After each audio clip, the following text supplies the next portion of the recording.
bakunzi ba Post TV kaze muri ca kiganiro canyu Ladies Talk. Uno musi tukaba tuza kuyaga kubigeme bari mu nkino. Mbega kubera iki mu nkino dufise abigeme bake hano mu Burundi. Uno musi rero abafise abatumire badasanzwe mu kiganiro cacu. Reka ndabareke bidondore. Murakoze, amazina yanje ni Mutoni Elies, nkaba ndi umunyeshuri mu gisata c'amategeko kandi nkaba ndi umurundikazi avuga ivyese. Koze. Je nitwa Elsie Wamahoro, hanyuma nkaba narabaye munonotsi, ubu narahagaritse sinkigira amahiganwa, ariko narize amashuri ajanye n'ivyo gutunganya imigwi iraba ivy'inkino. Hanyuma ubu ndabandanya mu nkino mugabo mu byo gutunganya inkino nkaba ndi umunyabanga mukuru wa Federation ya Natation mu Burundi kubera sport yanje natation. Hanyuma kandi nkaba serukira abanonotsi bose bo mu Burundi mw'ishyirahamwe rya Comité National Olympique. Okay. Murakoze mumva ko badasanzwe cyane. Mbega kuri mwebwe kubera iki hoba harabigeme bake mu nkino mu Burundi byoba biva kuki? Nibazwa notangura je kubera ko nabaye mu nkino. Icambere nibaze yuko kugira urugero rw'abigeme n'abafasoni bari mu nkino benshi biravana naho igihugu kiba giteye imbere mu bijanye no guha ikibanza abafasoni. Ndabivuga gutyo kubera yuko singaha mu Burundi gusa ni kwisi yose ikibanza c'abafasoni mu nkino canke mu bindi bisata biba bivana igihugu cabo kiba carabaye ikibanza. Ngaha mu Burundi wacu rero turacafise cyane imico n'akaranga n'ivyo twabayemo kera bikidufatira. Donc novuga yuko harimo cyo twita mu France ama mentalité bigaragaza yuko umukobwa canke umufasoni arafise ikibanza ciwe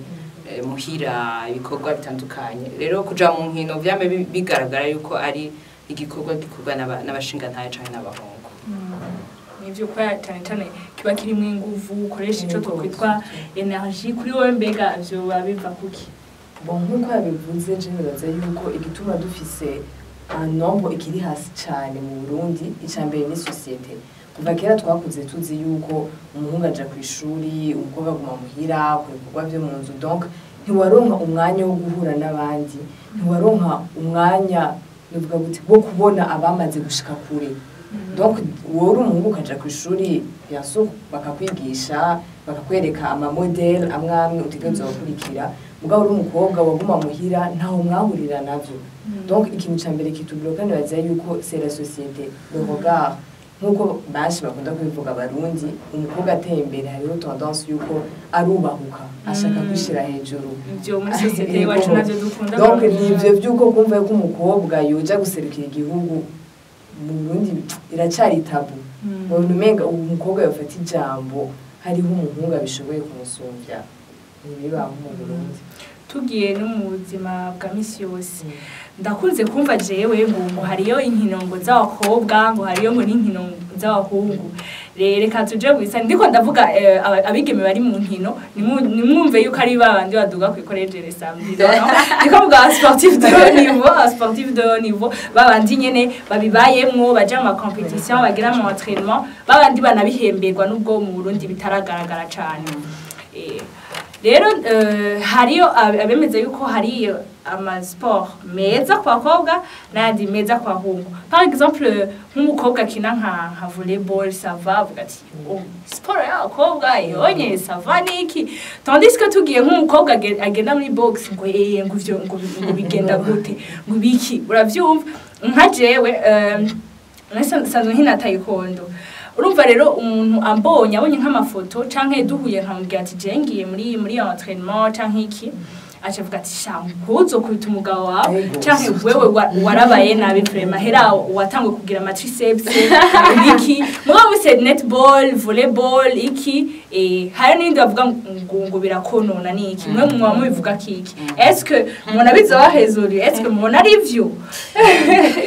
je matriceps reka nigeza iwacu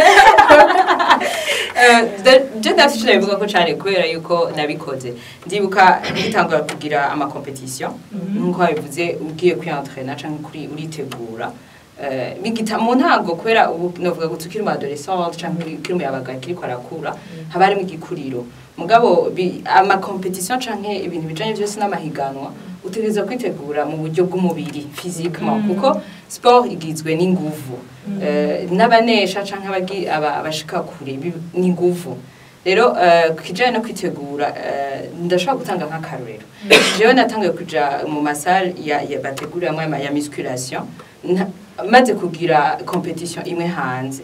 nshitseyo nkabona yuko niravye hari uko abandi bameze jewe ntameze kandi kugira ngo nshobore gushika kugira umwanya mwiza bisako ntegerezwa kumera gutyo ndibuka ko n'umumenyereza wanje yamye afise ikibazo cyo konsigura yuko ntegerezwa gukora ibintu bijanye n'inguvu cane mugabo kubera bije tuko turavuga vyo ngaha muri mentalité burundaise ko n'umukobwa akomeye birafise ico bihagarika batangwa kubwira ngo yarabuzwe ameze nk'umuhungu ndibuka ko kenshi mu masale ya musculation ntanguye kujayo n'amagenda amasaha abandi atariyo bari cane kuko amasale ya musculation abarimwe abagabo abarimwe abahungu rero babonye nk'umukobwa uri guterura poids nininya birateye ubwoba canke bakakubona ufise kijya cuma uragize exercice umanuka nk'amaguru ufise nk'ibiro nka 50 canke 60 nico yese yavuze bavuga ati uyu uye nta kindi azokubita umugabo wiwe mugabo kujya turiko turarondera ko duhinduka mu vyiyumviro bwa dutera imbere ico namanda kibwira kandi benshi n'abandi bari nyuma yacu ko nifuza ko benshi bashika ku rwego runininya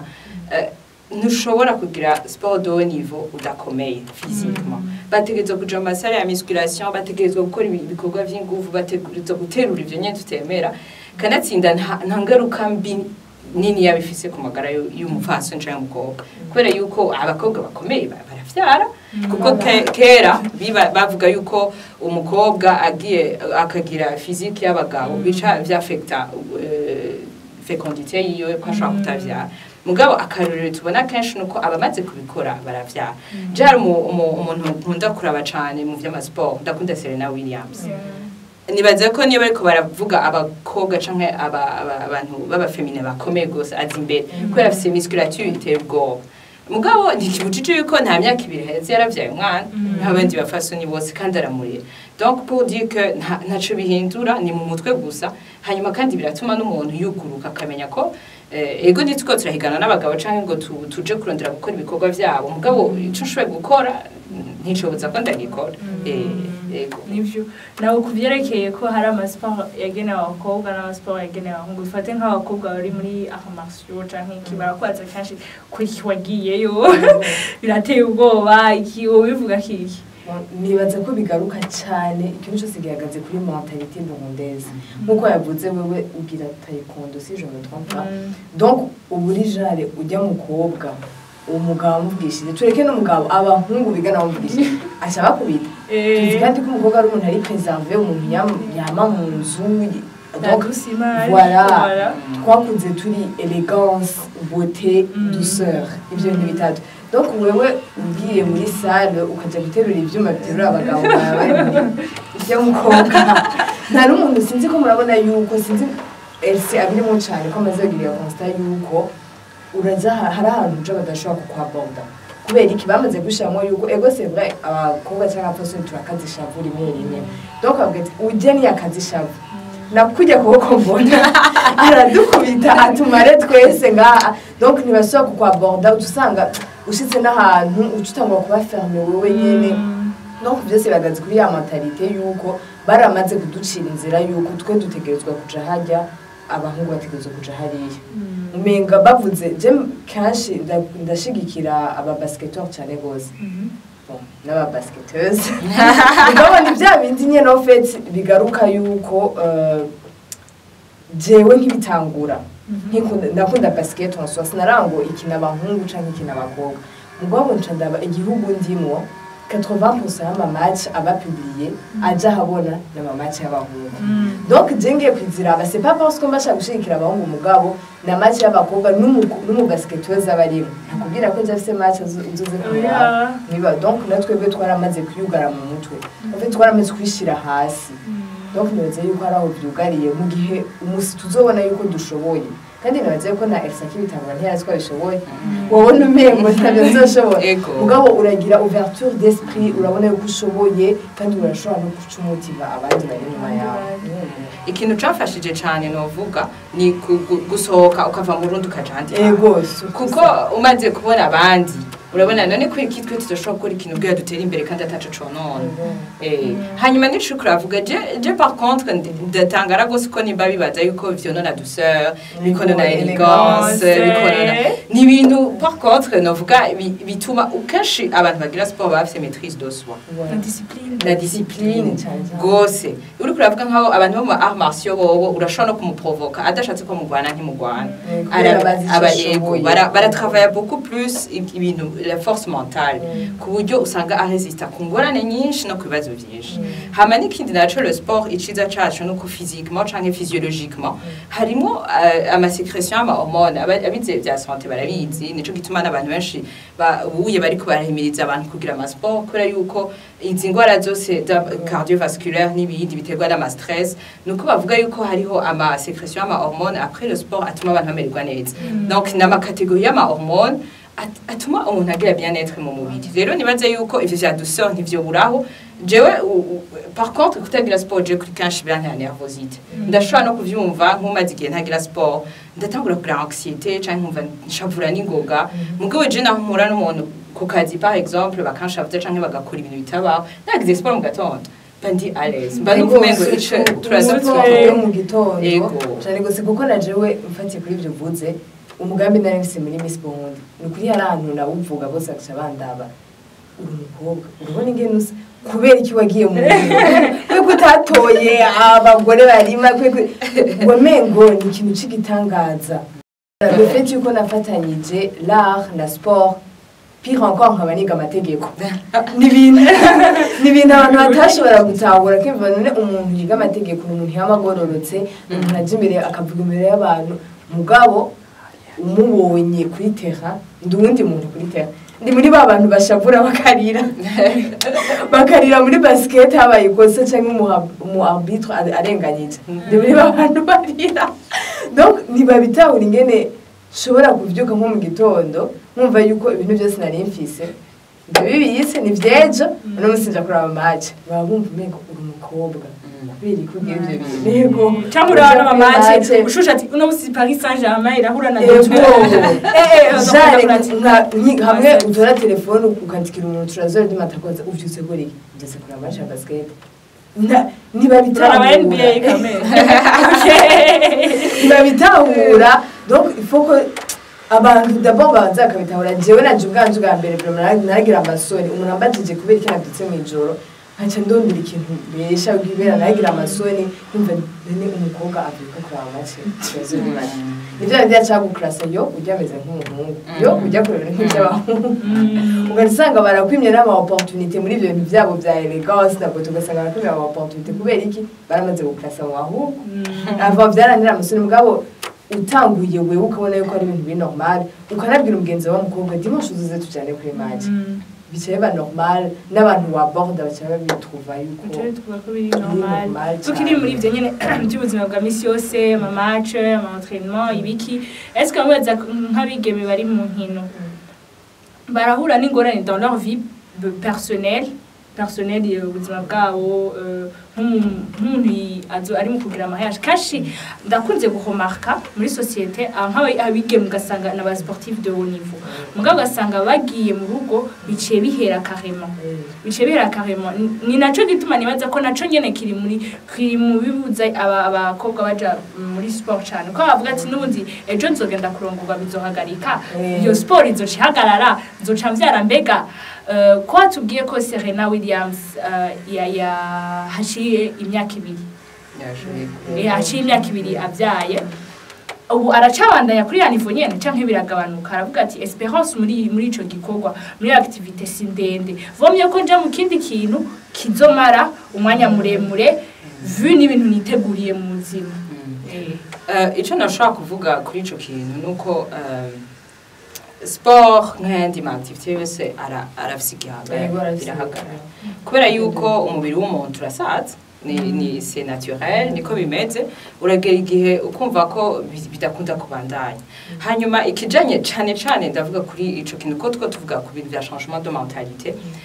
iracari intambara nini kandi si mu Burundi gusa ni henshi kubera yuko le sport féminin hose iriko iragerageza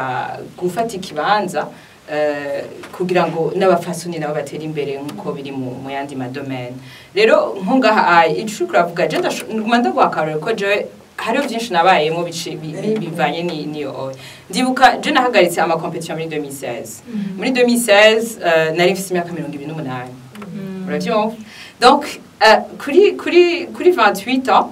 oya bon donc 88 ego ni 28 ego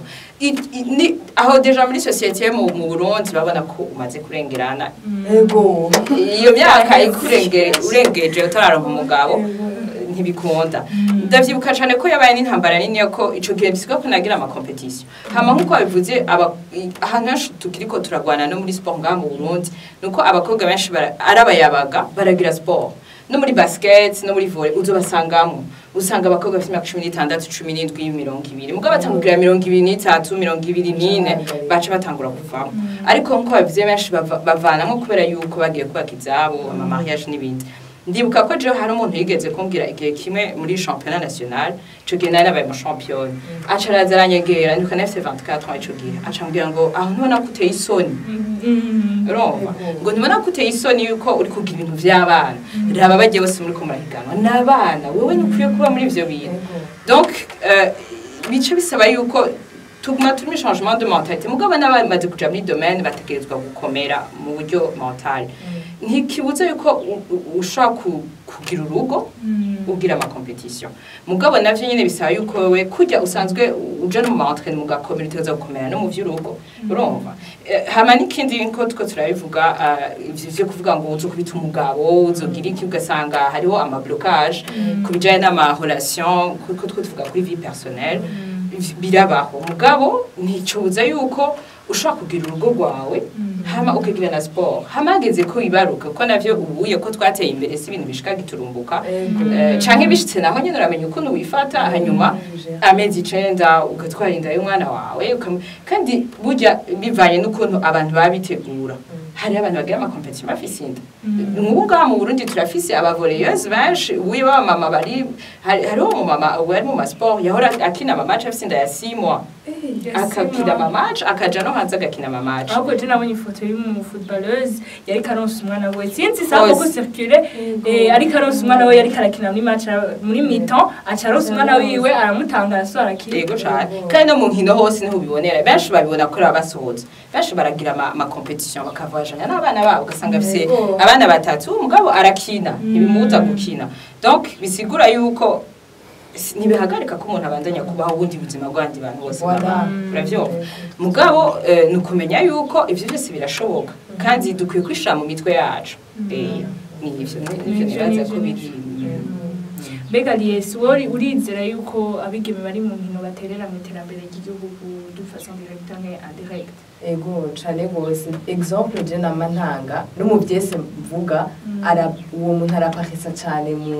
mu byese byanje exemple namantanga ni Francine ndamwibuka je nize kuri lycée Vugizo ndibuka Francine ashitse arose ababare ndamwibuka ashitse yari terreur no kuri kwimana ku ishuri donc urabona carrure yiwe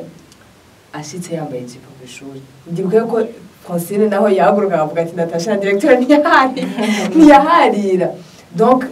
niwe muntu wa mbere ntanga ko exemple cyane kubera ndamuzi abantu bose baki ata muntu umwe amwemera twese tuvuga ati hari katumwanya mugabo uravye ahantu yashikanye Burundi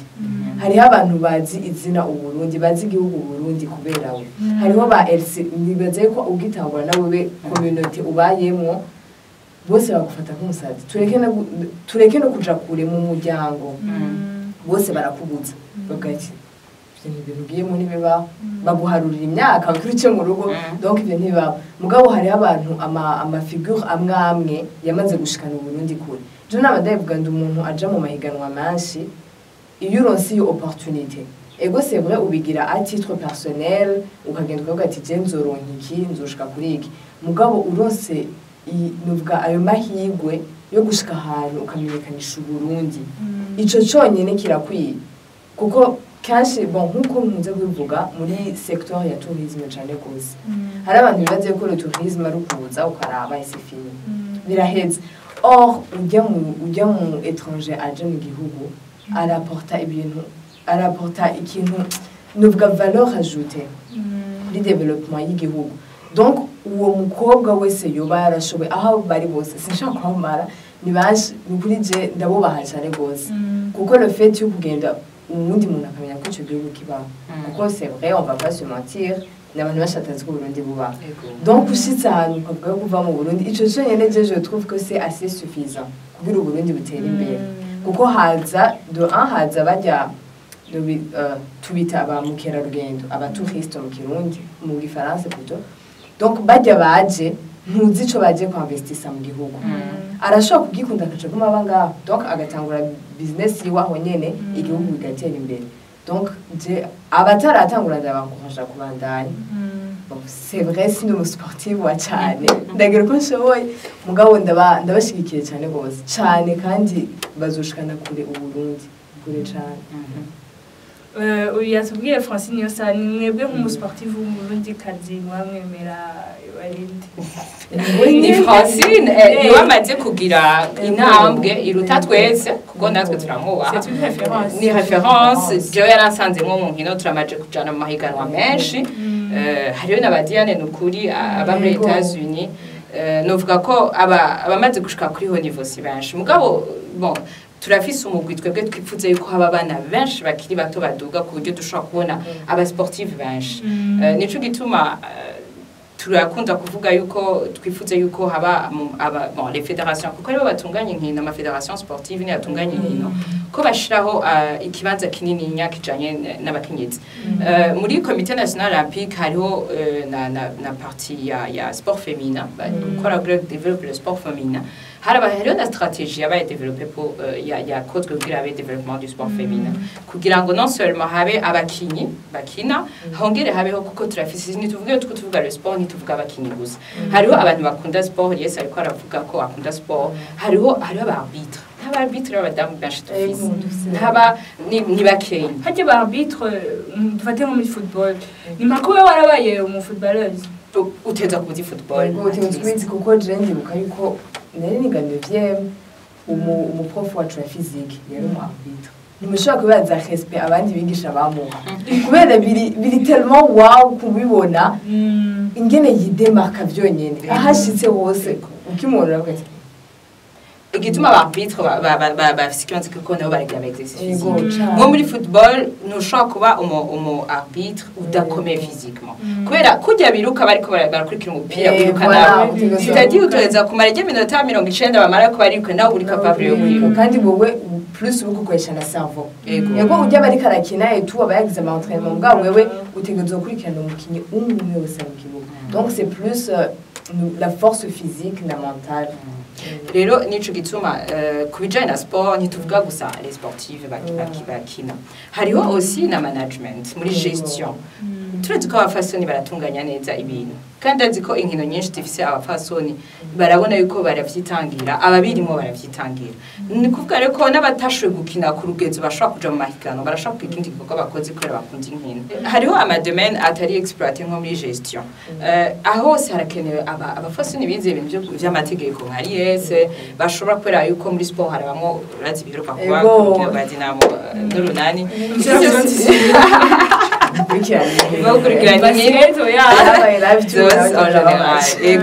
ivyo byose birakeneramwe abantu kandi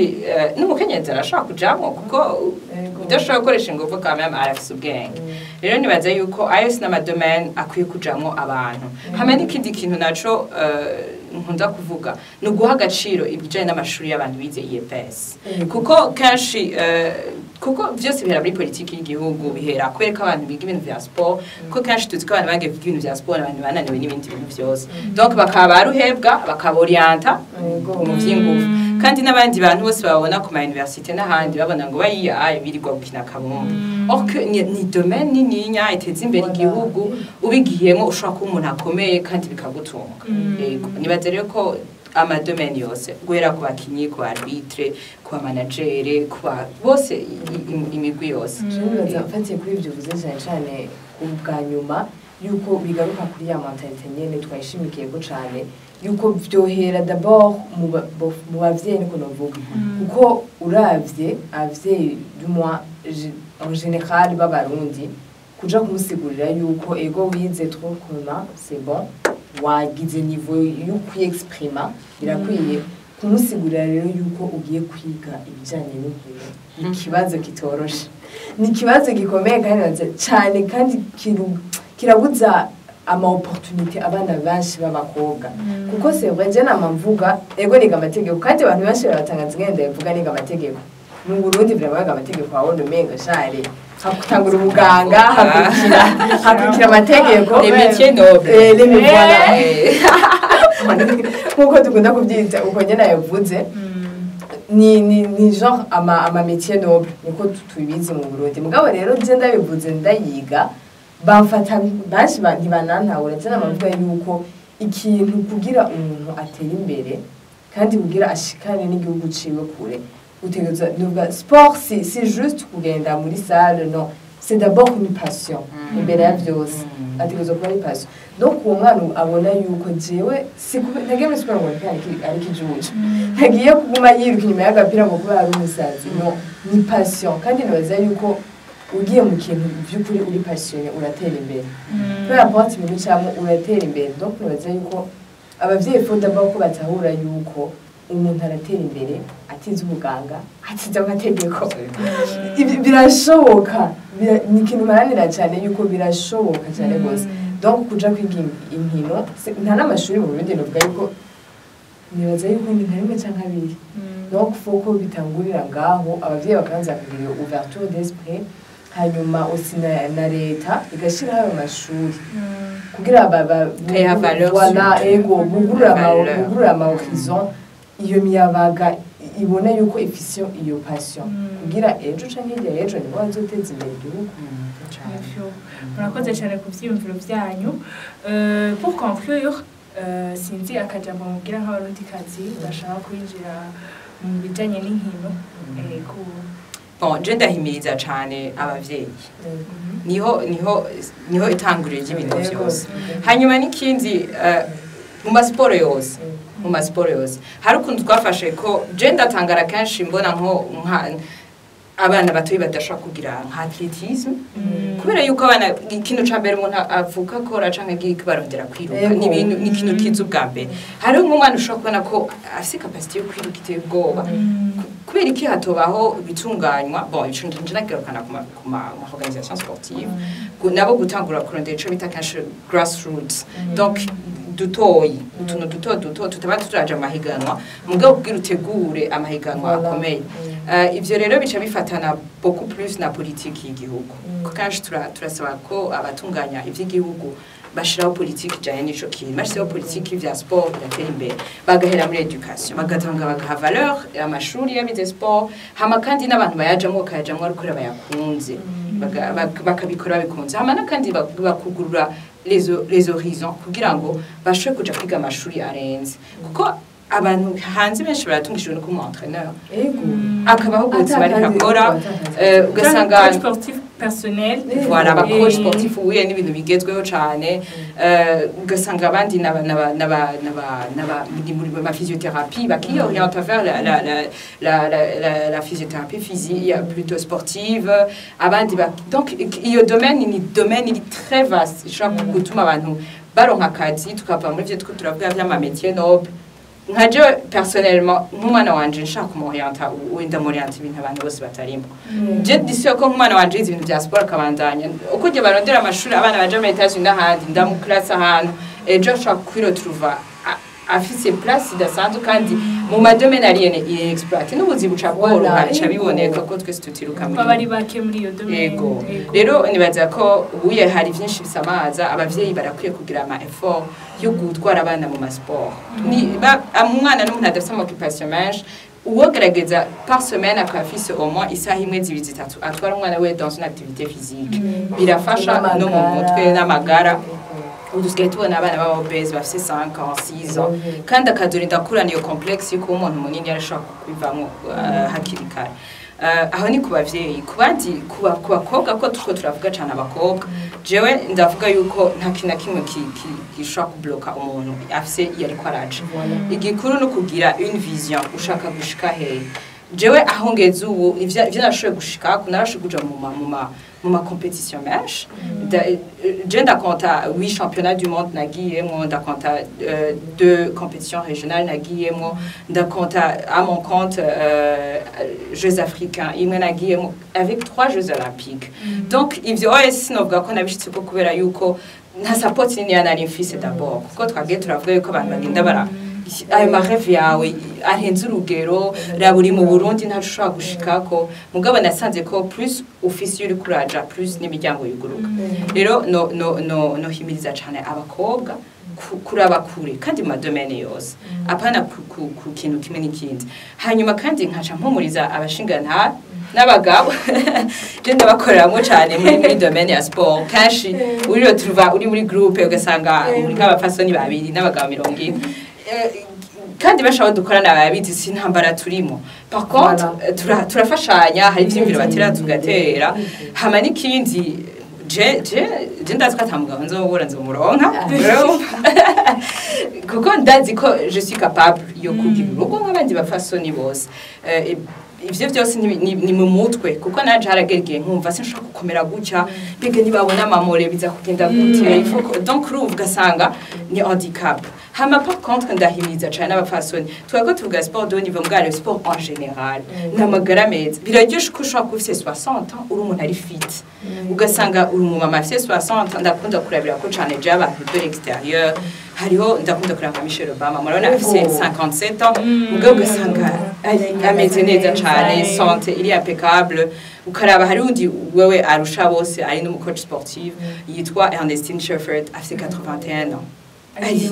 ariho ameze neza muravye kubona umuntu asa n'afite imyaka 81 biratanga espoir yuko ushobora kuba igihe kirekire kandi umeze neza. Rero uretse n'abazoja mu guhiganwa je bukanshi ndiko ndagerageza gukaya ama mouvement à gauche à droite y'abakobwa y'abahungu baje dans le sport tureke gupfa dufite 30 ans tureke gupfa dufite 40 ans kungwara zishobora gukingira ego bien que umuntu décide igihe azopfira mugabo quand même kavuga ko ikintu giturumbuka mugabo tu n'as pas été la cause y'ico kintu catumyumva. So ni ibintu byinshi umuntu yovuga mugabo en général je n'ivyo novuga hama cyane gose duhinduke mu vyiyumviro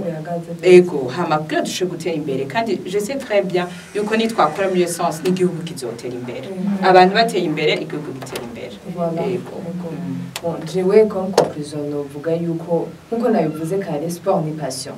C'est pas parce que nirirwa muri salle yuko ntari umupassionné wayo. C'est pas parce que kandi nta n'ingorane zo kuvyibuha nigeze ngira cyane non ni juste yuko jewe nkiri umwana hari ukuntu usabaguru manini cyane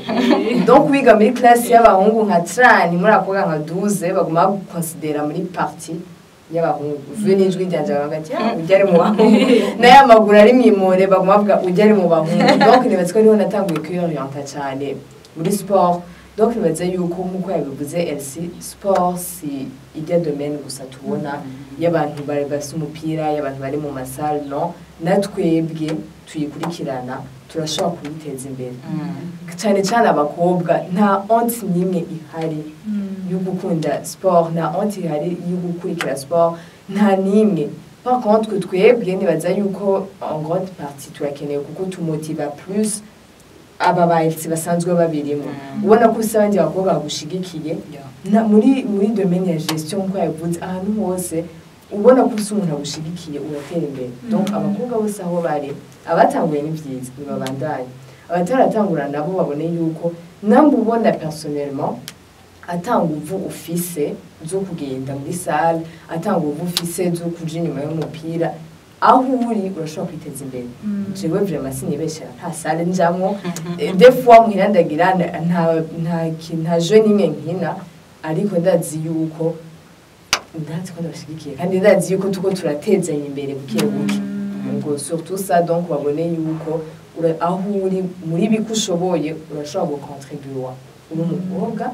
hanyuma vyoba vyiza unabishoboye ukaja muri ayo ma discipline atandukanye hanyuma nk'uko yavuze umunyagihugu ateye imbere igihugu cose kiduga. Murakoze cyane Elsie. Yes, murakoze cyane. Merci beaucoup nawe. Abakunzi ba Rwose TV